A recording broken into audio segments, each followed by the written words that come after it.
Hello everyone, and welcome to another episode of the Road to GT Academy.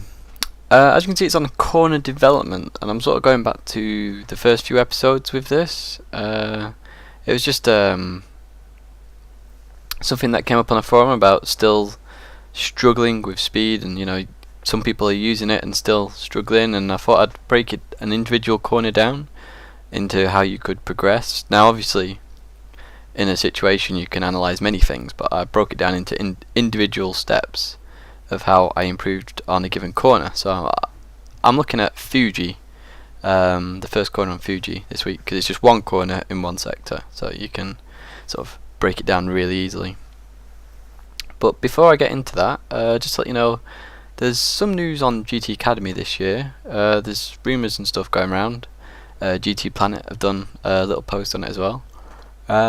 So yeah, basically it's suggested that it's definitely going to be happening. I say suggested in that. So I will produce another video if anything comes to light or any announcements, just to let you know. But yeah, so if you really want to go for GT Academy this year, I'd recommend watching some of these videos. If you want to just find a little tip here and there, knowing that it's going to be happening this year. So yeah, we'll just go back to current development now. So essentially, I'm just going to have 10 laps. This is a live feed, essentially broken down just for the first corner of each lap, and it's how I broke the lap down. So I've never had driven this car around this track before, so essentially I'm going into it blind. I'm just going to have a feel for the car. So essentially, you start off the time trial, and you're gonna just get a feel for the car on the first lap. So I've put the split time at the bottom right of what I get on this lap, and on the bottom left I've just said what I'm doing. So lap 1, I'm always going for a feel of the car. How does it brake? How does it steer? Does it understeer? Does it oversteer easily? Just general feel of the car really. And I do pretty well here because this first corner's it's quite hard to judge. I miss the apex, but I make the corner and it's not too bad. So it's a 24.8, so we obviously want to knock that down. So because it's a long straight, first thing we want to do, nail braking. So when I come to it again, I want to test brakes. Where can I brake? How can I brake? And things like that. So the first one is just braking distance. How far does it take me to brake for the corner? So on the left, I've got brake markers, and I broke there around 150. Now, if you also had a really keen eye there as well, you'll notice there was also an orange sign. Now I noticed that my first way round, and there's loads of these little orange boards everywhere. There's one here on the right as well. And essentially that's also a useful tool because it splits up the braking even further. You can pick out another spot to brake. So that time I was a bit wide going into it, so I obviously had too much speed. So I'm going to brake a bit earlier, and as I mentioned with the orange sign, there's an orange sign on the left. I'm going to use that now rather than 150. There, brake. I've broken earlier. I should hit the apex this time. There we go. I've actually gone in too much. So I could probably do it with braking a slight bit later, but it also could have been in the corner before. But I'm going to use that as my brake marker, the orange sign. So the next thing to do is then look at gears. So I've done braking. I found a relatively good braking point. Let's look at gears. Should I be accelerating out in second, third, fourth? How does the car react? Does it have more power in certain rev range? What do I do? So same again, I want to brake at the same point. So as you saw there, the orange spot. I want to do a similar thing and go into the corner, make sure I hit the apex, and then I'm practicing with my gears. So this time I changed to third in the corner so that the rear end would be stable, because I'm driving a 370Z here, so obviously less revs means the car's more stable on the back end. But it felt a bit sluggish. So on the next lap, again, I'm going to look at gears. Now you can see the times on the right as well. I'm only going to get 24/7 on this. I'm practicing gears rather than braking. I want to make sure I can get my gears right. So once again, I'm going to use the orange sign on the left, brake, and I'm going to practice my gears. Now I've waited a bit longer, and I've then turned in a bit later, but I'm using the same gearing technique. I thought, right, okay, I'll try it again, see how it goes. And it is quite stable. So I think, right, okay, it's not got a lot of power though. what do I do? So now I'm going to go back to brake test again, because if you notice the gearing, I was turning in a bit too early on the apex. So I'll use my gearing knowledge, and now I'm going to apply my braking again. So I'm braking it down, you know, I want to make sure I get the braking right.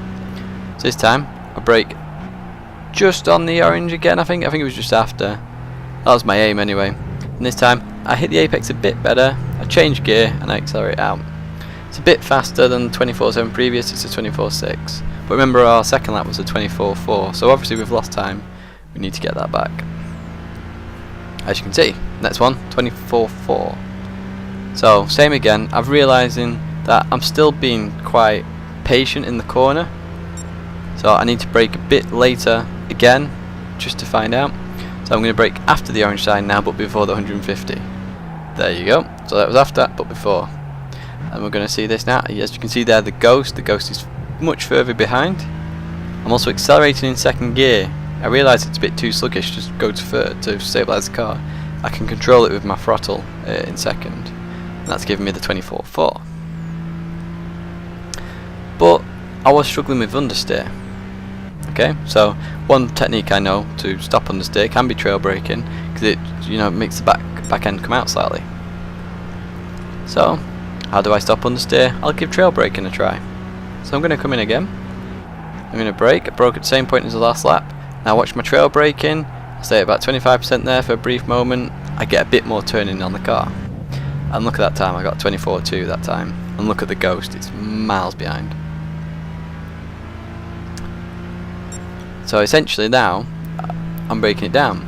Now because I got a 24.2 with trail braking then, I'm thinking, right, okay, can I do this a bit better? Can I brake a bit later, therefore trail brake in a bit, you know, a bit more to get the turn in, but then also allow me to accelerate quicker? So same again, I'm going to brake just a tiny bit later. I'm going to brake, I'm going to stay more to the left and then trail brake in. I broke a little bit extra that time, but I noticed that I got a much cleaner acceleration out. I could accelerate much earlier. And as this is a tiny bit faster, I realise there's more time in the corner. So last attempts, I said I was doing 10 laps. I thought, okay, let's just go for consistency. Let's bring it all together. I know where to brake. I know I want to trail brake in. I know the gearing I want to be in, and I know how to accelerate out the corner. As you can see, I get 24.2 again, but I know there's time available. But because I was only going for 10 laps, consistency is the key. Remember all I've built up, and then accelerate through. As you can see, I'm a tiny bit behind my ghost, but not much. So that was a quick analysis of a corner and how you could break it down. And then on the last lap, as you saw there, I used all the knowledge that I gained from the previous 9 laps. So I got the feel, I did brake test, gears, brake test again, because I realised I was coming a bit short of the corner.